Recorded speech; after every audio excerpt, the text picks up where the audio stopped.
critical infrastructure sector issues, particularly threats and cybersecurity. I also want to thank the ranking minority member. We've had really good cooperation with the staff on this, and that's how it should be. The dams that generate our hydropower are no exception to the serious set of threats that we are facing in cybersecurity generally.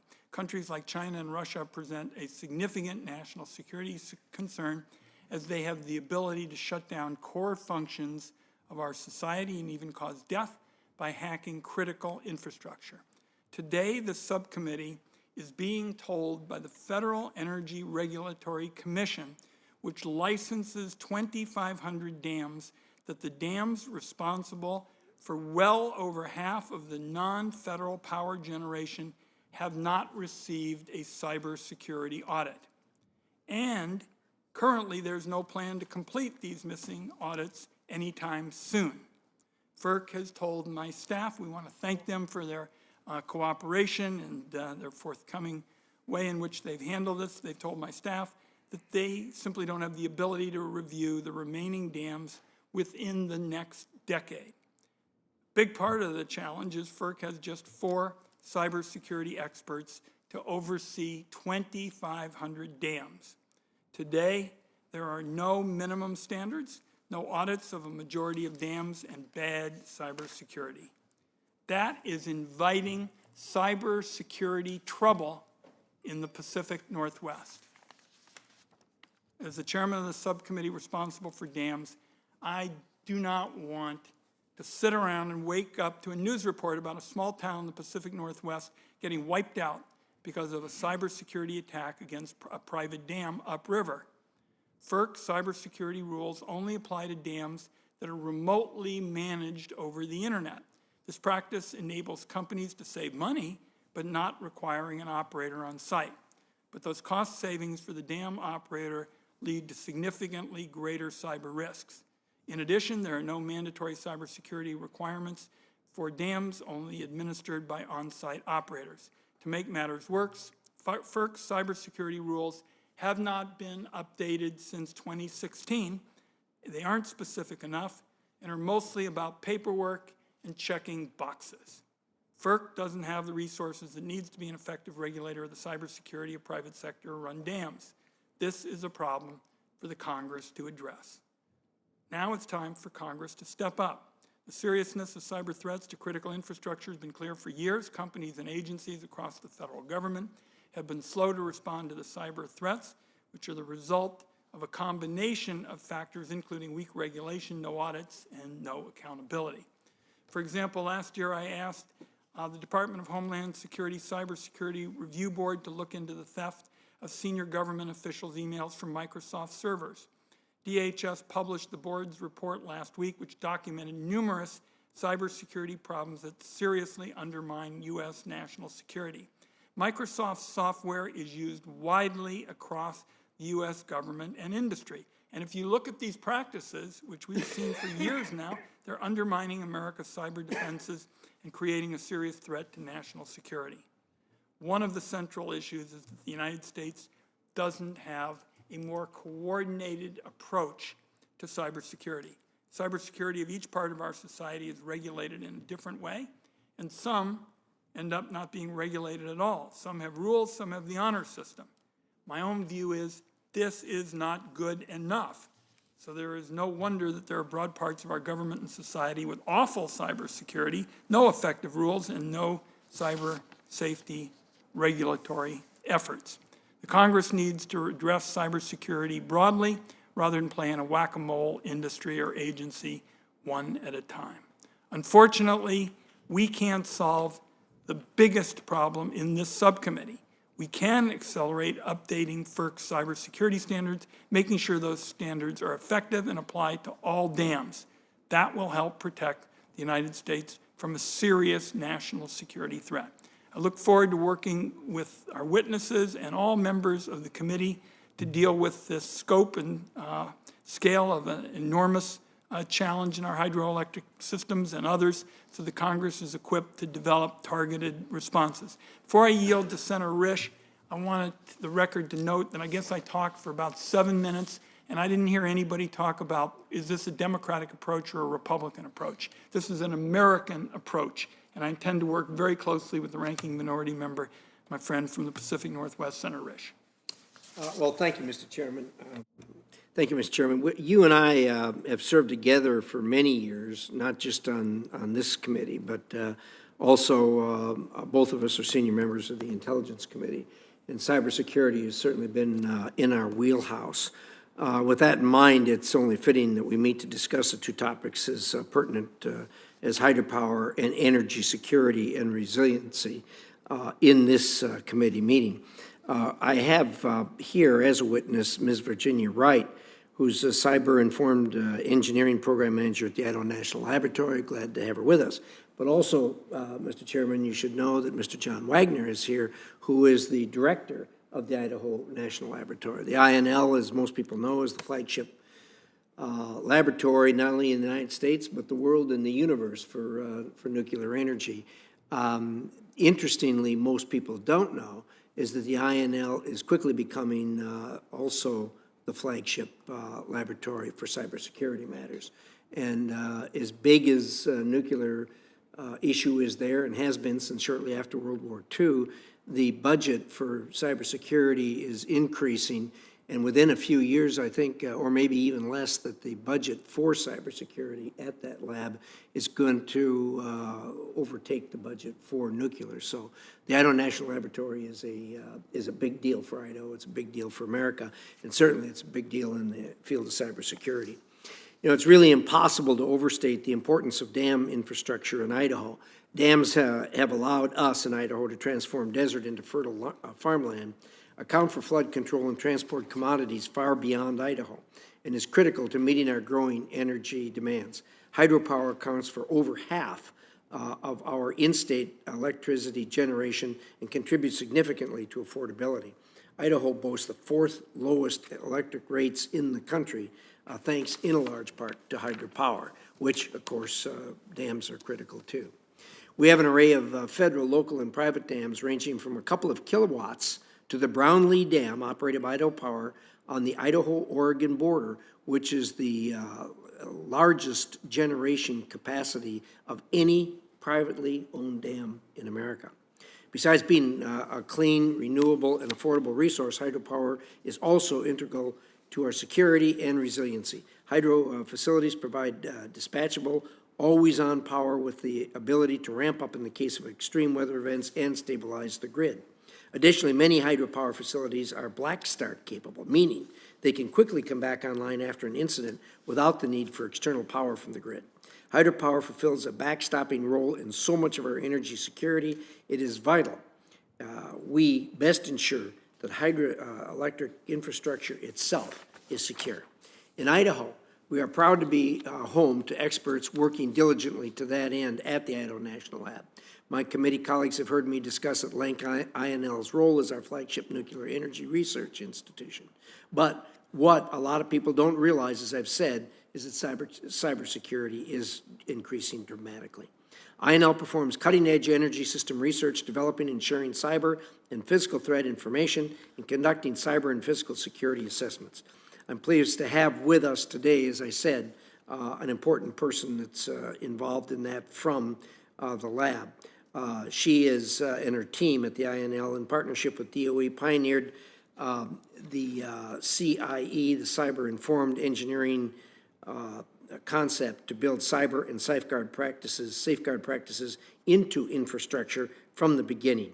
CIE and other related practices are now being implemented across critical infrastructure development and improvements. I look forward to learning more about this important work, work that is, as we've underscored already, critically important to our infrastructure and how we can improve its application to the resiliency of our hydropower infrastructure. Thank you, Mr. Chairman. Thank you very much, Senator Risch, and it's good to have Idaho in the House today. It is. It is very welcome, and I can just tell you, Ms. Wright, the staff has already been very complimentary of a number of the things going on there at the Idaho National Laboratory. So we look forward to working closely with you.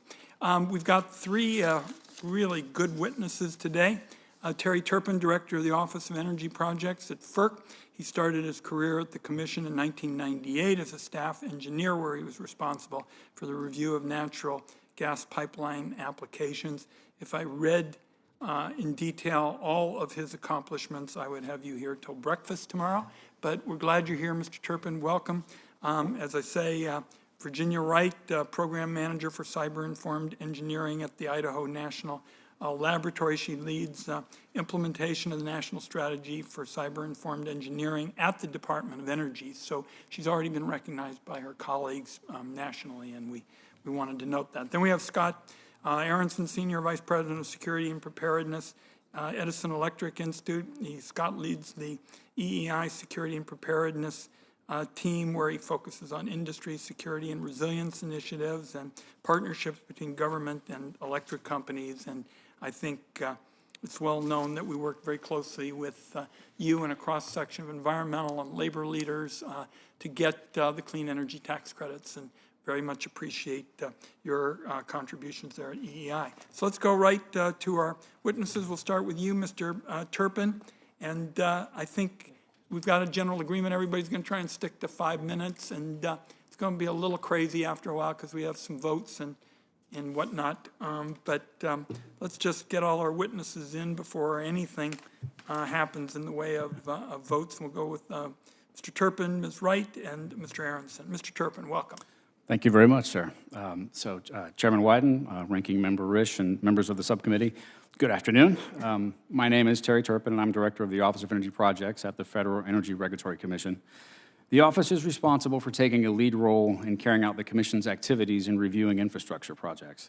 This includes the licensing, administration, and safety of non-federal hydropower projects, the authorization of interstate natural gas pipelines and storage facilities, and the authorization of liquefied natural gas terminals.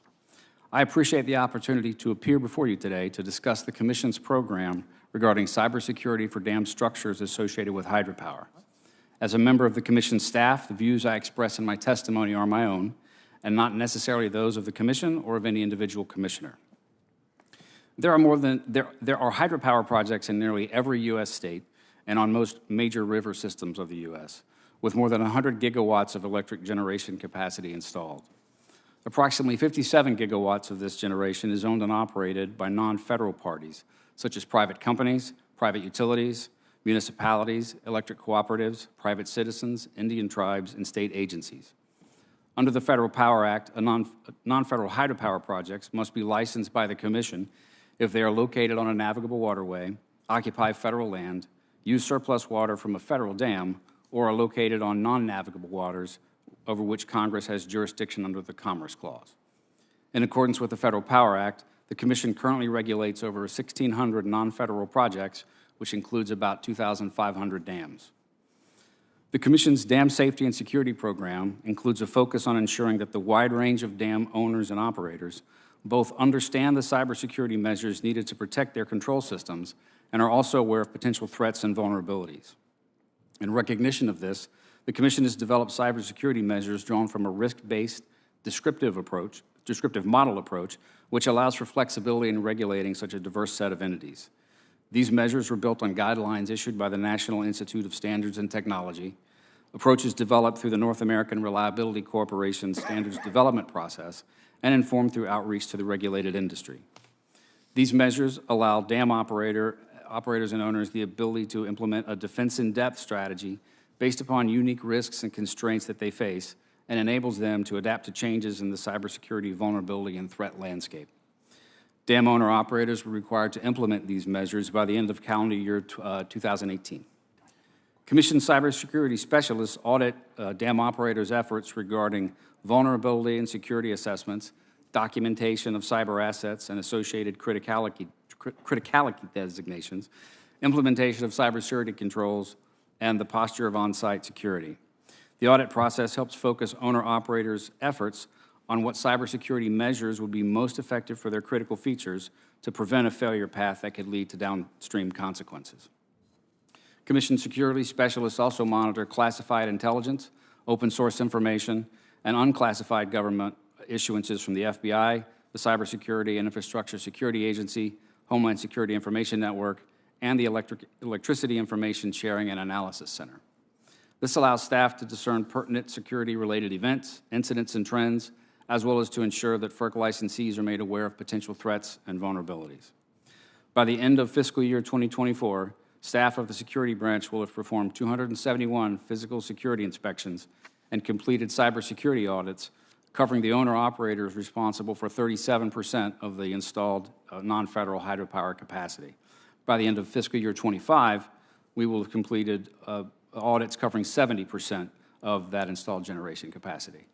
That concludes my remarks, and I'd be very happy to answer any questions you might have. You almost set the land speed record for getting your testimony in, and I thank you. Very much appreciated. Yes, indeed. Ms. Wright, welcome. Chairman Wyden, Ranking Member Risch, and members of the subcommittee, thank you for the opportunity to testify on a topic critical to our nation's national security. My name is Virginia Wright, and I'm a program manager at the Idaho National Laboratory, one of the 17 U.S. Department of Energy national laboratories. From our decades-long work in building and testing more than 50 nuclear reactors in the high desert west of Idaho Falls, INL has developed a deep understanding of the cybersecurity and engineering needed to secure systems and provide critical function assurance. INL, sponsored by the Department of Energy, has developed an approach to cybersecurity which starts at the critical functions of the system and the technology that performs those functions.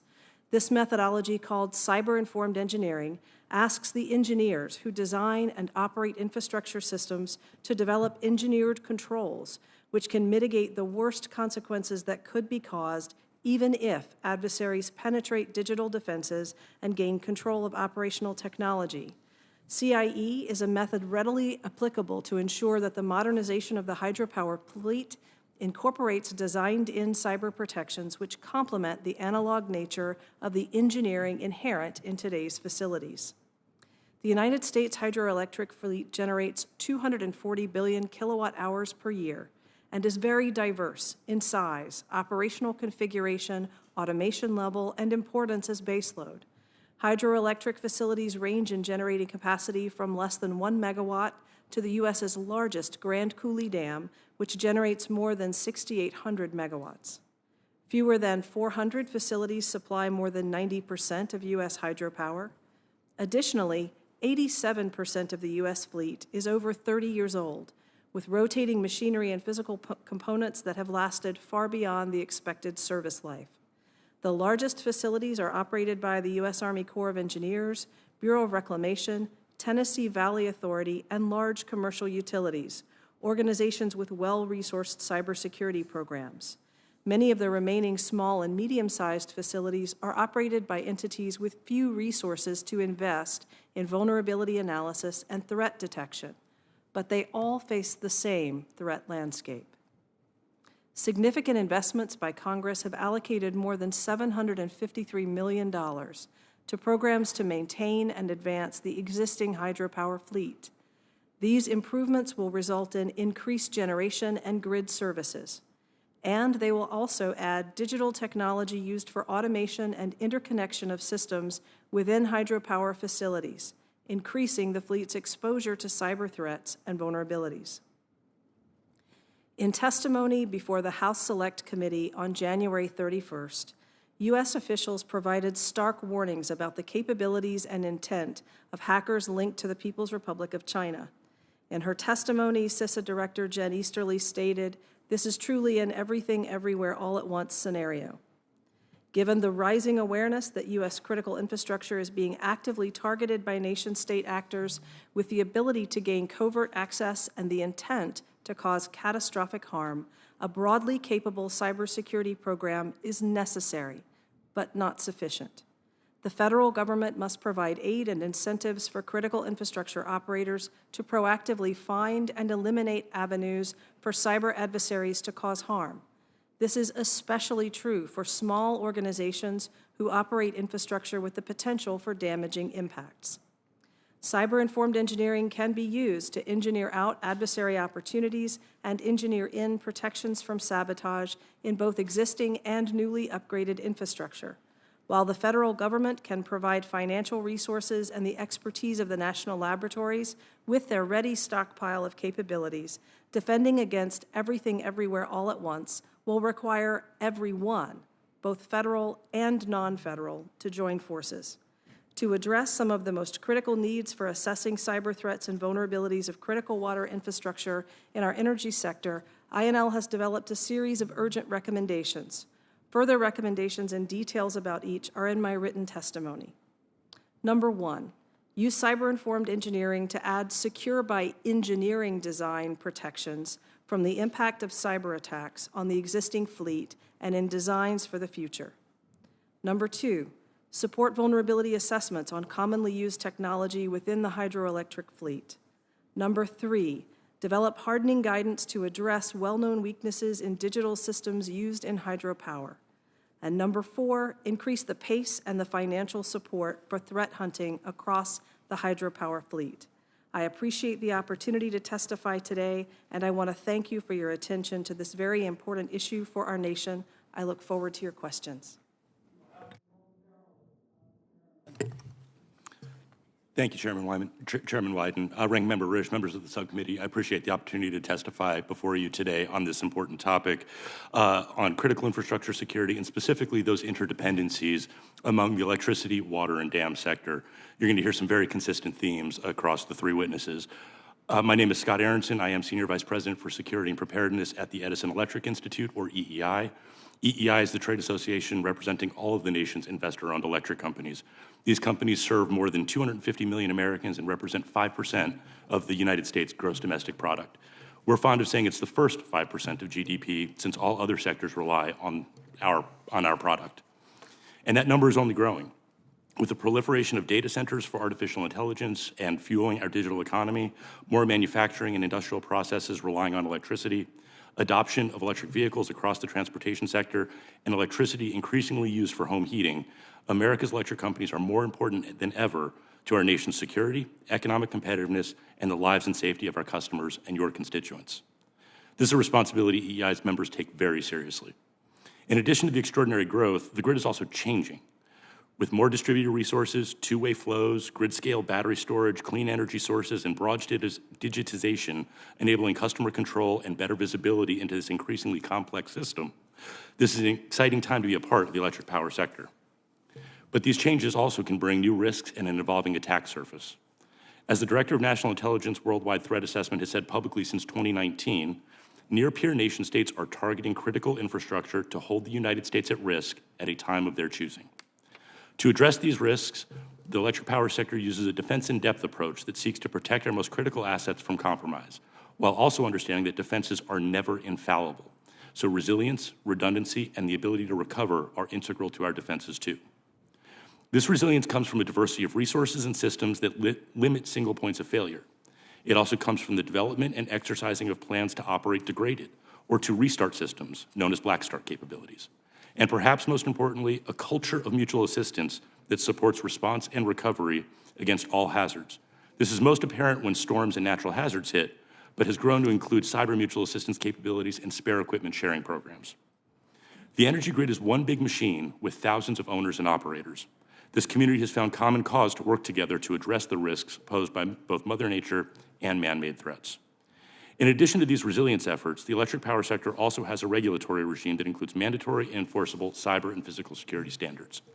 It may surprise the subcommittee, but the electric power sector strongly supports these regulatory requirements.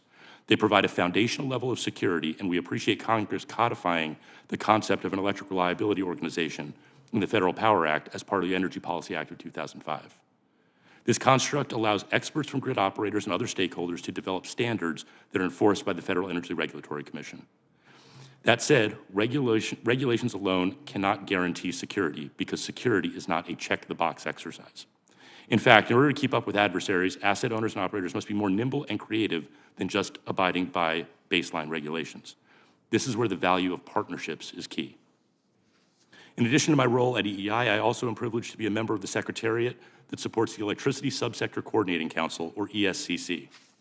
Along with the cooperative and public power segments of the industry, the ESCC brings more than 24 CEOs and leaders from across the sector to work with senior government officials to prepare for and respond to serious threats to grid operations.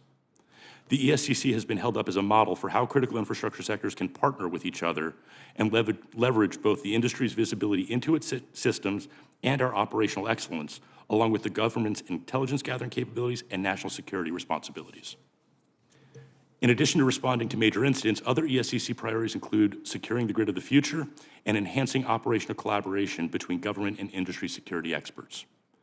Fortunately, a recent example of the value of this partnership was the Chinese state-sponsored cyber threat known as Volt Typhoon that became public earlier this year. Fortunately, the electric power sector had been aware of the risk long before it made news. In fact, a small group of pilot companies participating in the Energy Threat Analysis Center, or ETAC, had been working side by side with government to understand this threat and to develop and socialize mitigation strategies. These lessons were shared with the broader sector through the Electricity Information Sharing and Analysis Center, or EISAC, showing a commitment to collective defense and information sharing that will serve us well as the electric power sector adapts to the new threats and challenges facing critical infrastructure operators. In addition to working with the government, the ESCC also values cross-sector partnerships. While we are that first 5% of GDP, we also rely on other sectors to support our sector's operations and resilience. We need telecommunications to communicate with field personnel and to ensure systems remain in balance, transportation and pipelines to move fuel, and water to generate steam, cool systems, and for hydropower through dams. As you know, these resources play a critical role in both the Black Start capabilities that I mentioned earlier and in producing energy that provides important support to grid operations, particularly in the West. Again, EEI and its members are deeply committed to these partnerships, regulatory constructs, and resilience strategies, and to working together as both the energy grid and geopolitical risks continue to evolve. Thank you again for the opportunity to testify today, and I look forward to your questions. Thank you, Mr. Aronson, and we've got 5 senators here, so there's a considerable amount of interest, maybe expecting some more, so we'll just proceed to get into questions. Let me start with you, Mr. Turpin, and again, thank FERC for the cooperation that we've had. Now, you all haven't updated your cybersecurity requirements for commercial dam operators since 2016. And obviously, a lot has changed in cybersecurity over the past 8 years. I'm of the view that there's a need to update these requirements and incorporate the cybersecurity best practices that generally are part of what other federal regulators abide by. Your thoughts? Well, I quite agree. We issued them in 2016 as a way to get the program started. We've been auditing facilities, and from those lessons learned, the full intention is to update those and incorporate the views of other agencies and things that are always being learned in this rather dynamic landscape. How long will it take to do that? Could you have that ready to go, say, in 6 months?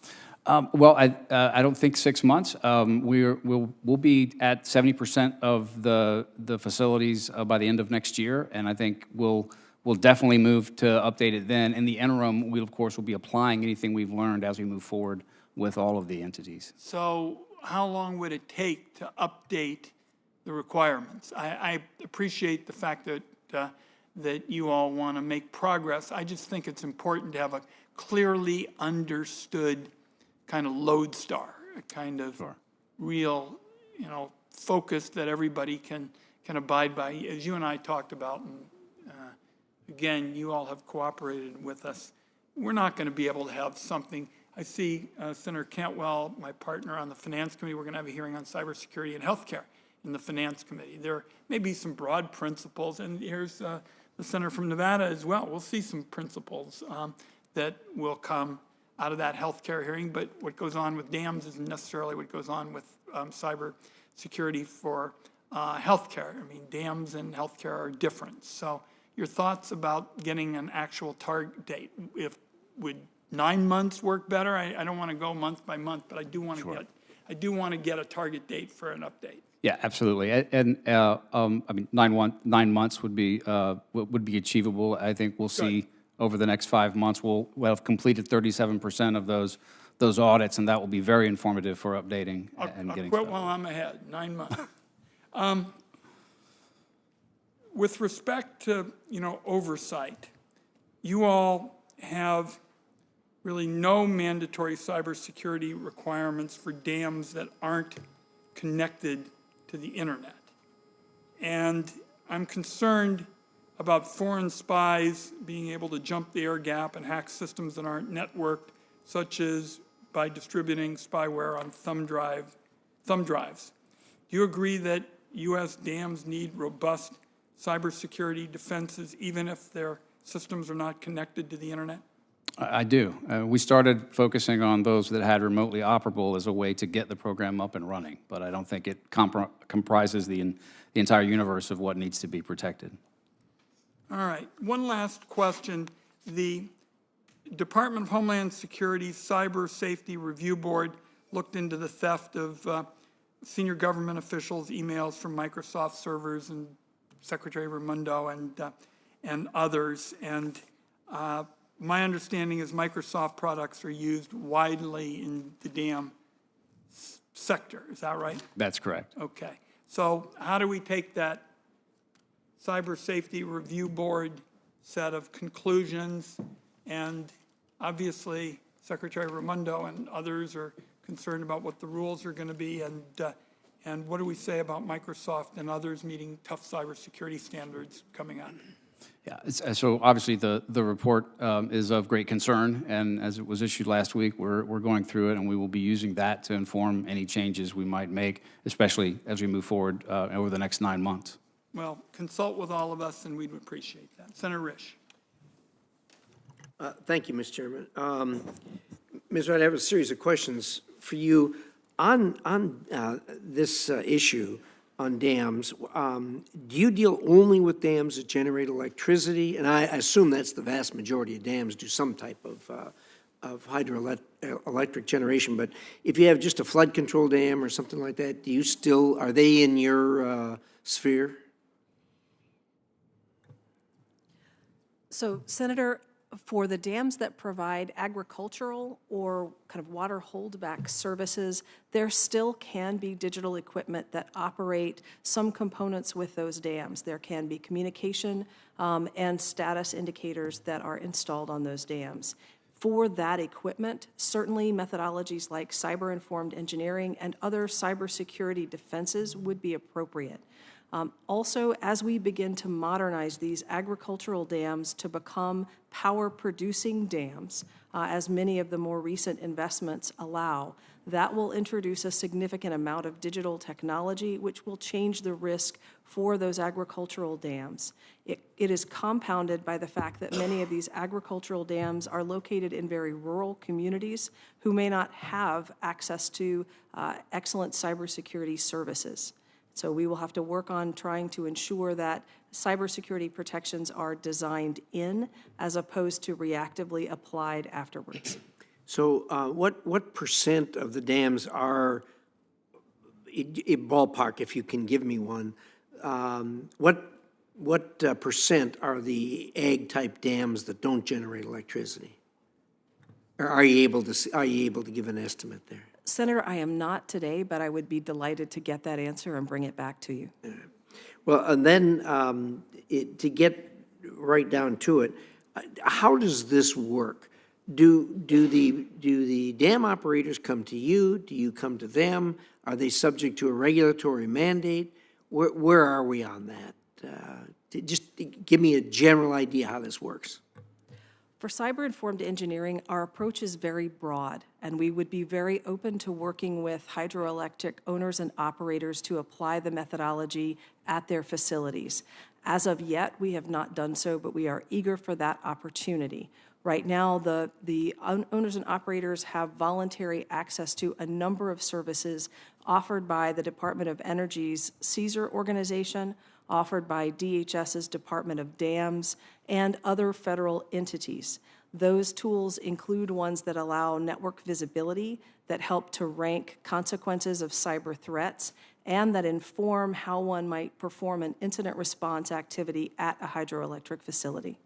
And is there a private sector companies that are involved in this effort also? Yes, sir. With cyber-informed engineering, we are attempting to make every one of our developments very public. And we have communities of practice where the private sector learns about cyber-informed engineering and can apply it. So can you give me any kind of an idea of the hydroelectric dams?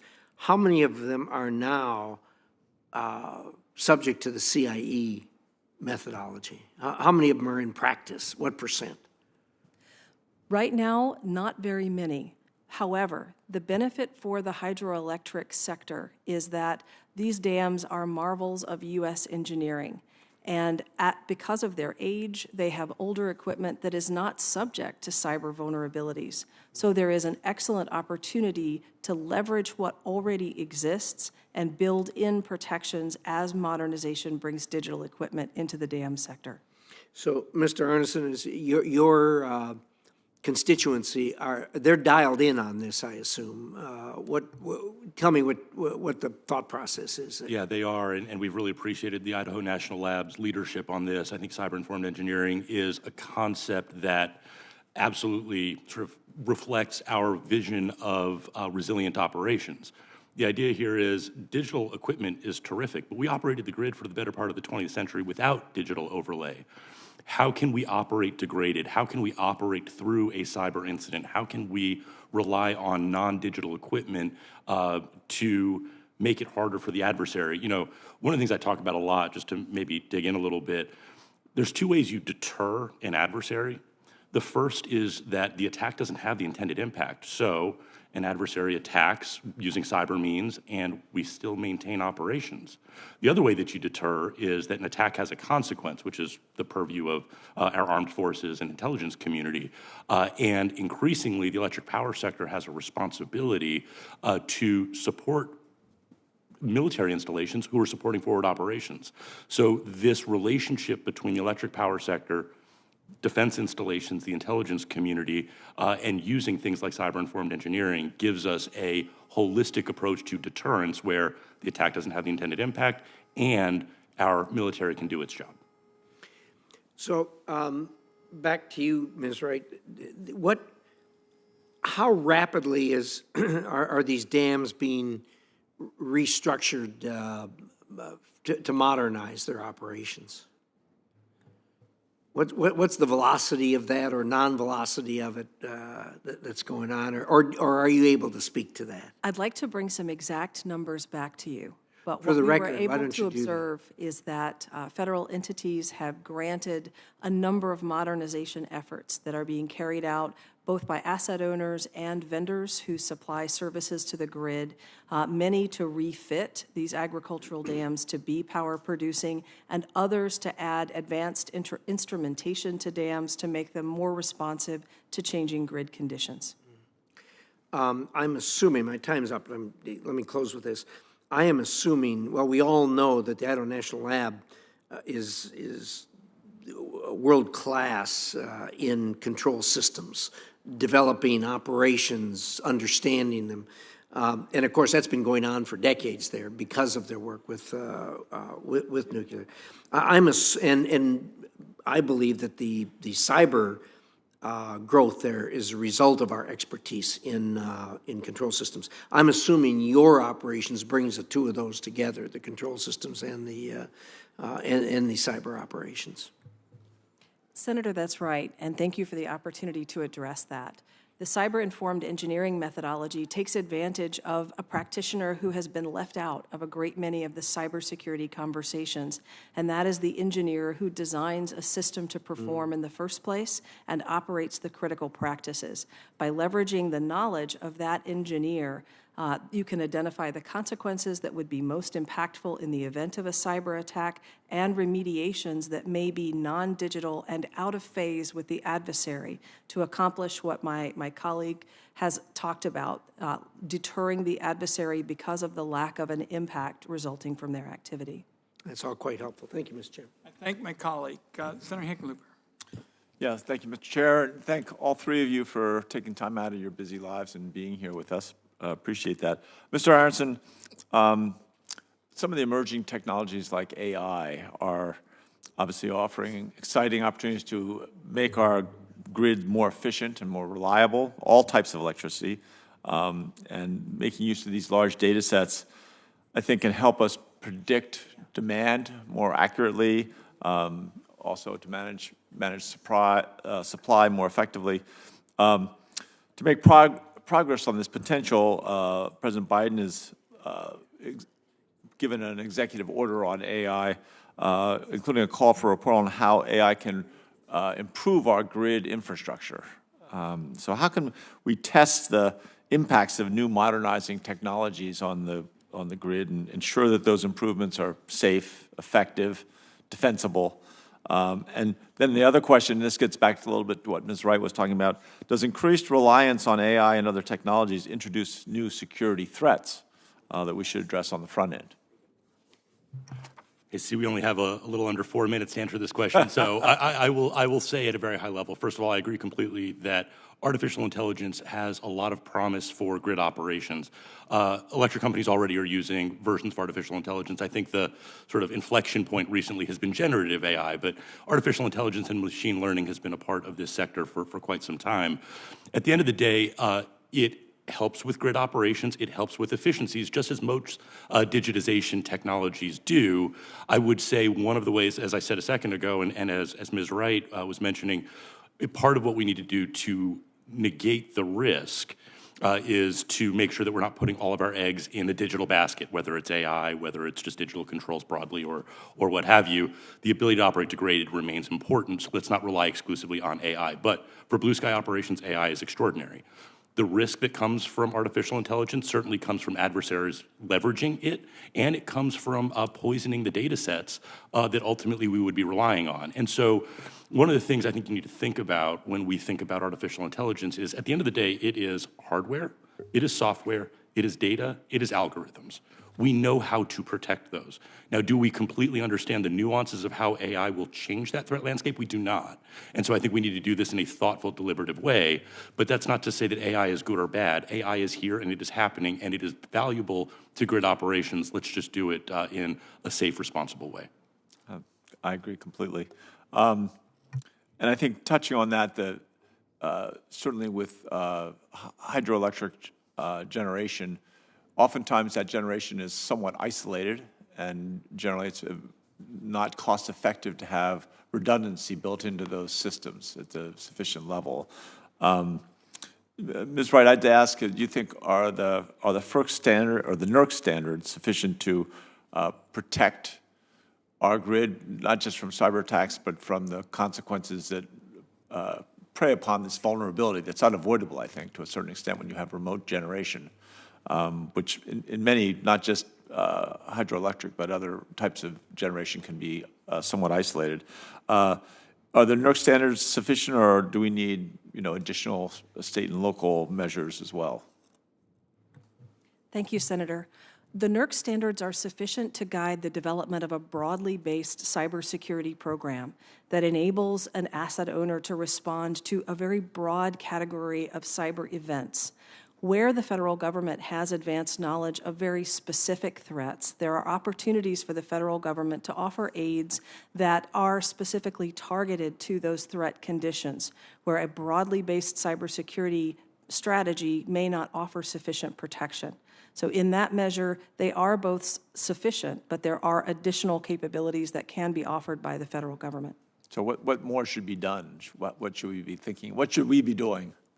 So first, identifying what is the most important and identifying means to protect it. We cannot, as several of my colleagues have said, we cannot spread our cybersecurity investment across all of the assets. Second, and cyber-informed engineering takes advantage of this, use what's there.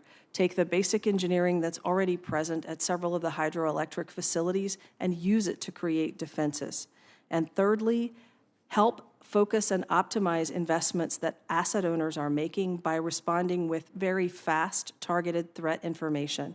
The ETAC program that was already mentioned and the bulletins by EISAC do a great job of providing a broad set of information to the electric sector community. Where those can be further refined for the hydroelectric sector, there will be amazing benefits. That's great. I guess I'm out of time, so I'll yield back to the chair. I thank you, Senator Hickenlooper. We're waiting for our colleagues to return. It's a hectic day here, and I'm just going to ask a couple of others and see if my friend Senator Risch does as well. Ms. Wright, you gave us a number of concrete, recommendations to improve cybersecurity, and I like kind of do it now. You might have a little bit of time and then a longer timeline. What do you think is most important for Congress to help the small dam operators? We tried to say from the beginning, the big guys were, a bit out in front, and then we were looking at the internet issue and the like. But what do you think would be most helpful for the small dam operators that are not currently subject to cyber, requirements and basically are short of resources as well to protect themselves? So I'm going to give some very similar answers, Senator, and thank you for that opportunity. First, the small dam operators need targeted information. It is interesting to talk about everything everywhere all at once, but in a small cooperative or small operation where the person doing the cybersecurity may also be in charge of the billing, developing the resources to respond to everything is outside of their means. So targeted threat intelligence, tools that reduce the burden on an asset owner by being very appropriate for application in the hydropower environment, not just something general that applies across the wide expanse of critical infrastructure. And finally, access to technical providers who can aid in the installation of these solutions and potentially for their maintenance over time. Okay. I think we're just trying to get everybody's, location and see we have a vote on as well if we can wrap up fairly quickly. Mr. Turpin, apropos of what Ms. Wright is doing, kind of immediate, you got a little bit of time and maybe a bit more time. Are you guys working on anything resembling that? Because I think, I tried to kind of open the debate, up in terms of kind of when you all thought you could get us an update in terms of, Right. The rules. What else are you kind of trying to put on a calendar here, I guess would be the way I'd ask it. Right. Right now, the focus is on moving through those audits and trying to understand, how to improve that. I think as we learn things over this next year, we'll definitely be using that on the day-to-day and not waiting for anything to have to be done in an update in 9 months. I would echo Mrs. Wright's thoughts that it's difficult with the smaller operators, given, as you said, the big folks are already out there running full charge.